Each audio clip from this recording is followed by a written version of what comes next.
Hi, I'm Renee, and I'm going to be analyzing J.N. Morris's Conundrum. So I'm going to use a close reading technique. So I'm going to start off with a passage. It's at the end of the first chapter. I use an ebook, so on mine it's page 17, but it's not page 17 on anyone else's. But it's like the very last page, I believe. It's towards the end. What was my reasoning? Where was my evidence? Did I simply think that I should behave like a girl? Did I think people should treat me as one? Had I decided that I would rather grow to be a woman than a man?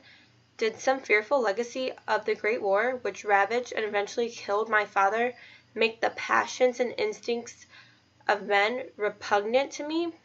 Or was it just something that had gone wrong during my months in the womb, so that the hormones were wrongly shuffled, and my conviction was based upon no reasoning at all? So I picked this passage for several reasons. For one, it's 7 sentences. It's a very small paragraph.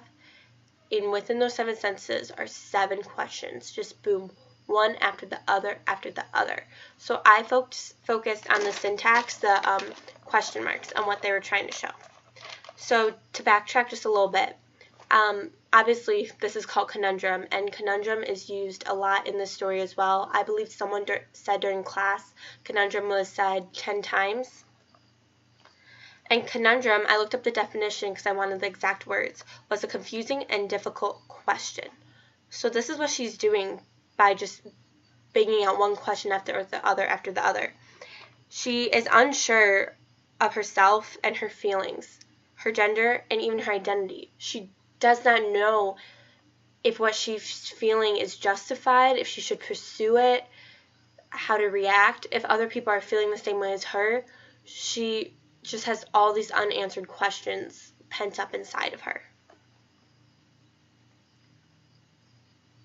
And then I think this is the very last page of the first chapter, as I mentioned before. I think the placement was very key here. They put it in the first chapter to show you that she doesn't just have these feelings and then bam, transitions, is a woman.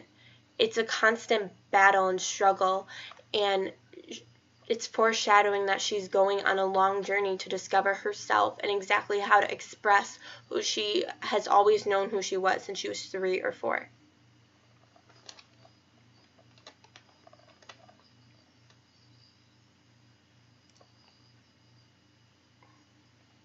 And then this represents confusion. She's trying to make sense of it to herself by asking these questions. She's not sure exactly. And she's not, at least not in this part, she's not questioning society or necessarily what other people think about her. She's making this personal. She says, did I simply think? What was my reasoning?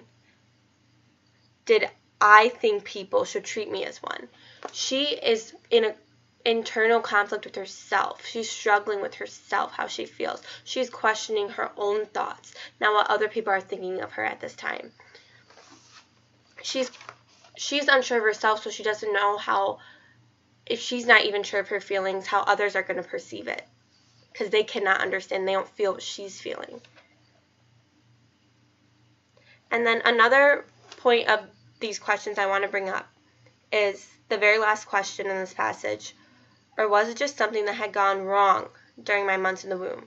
The hormones were wrongly shuffled, and my conviction was based upon no reasoning at all. She used the word wrong there. I think at some level she's not sure if what she's feeling is not just correct, because I know she feels like she's a woman. This part, I think in the beginning of these questions, she's questioning herself and her own understanding of what's going on, and then towards the end she's kind of thinking, okay, but even if I solve this within myself, what about others? They're going to think it's wrong, they're going to think it's weird, that like it's not right, that it's going against society, and she's going against herself as well in this.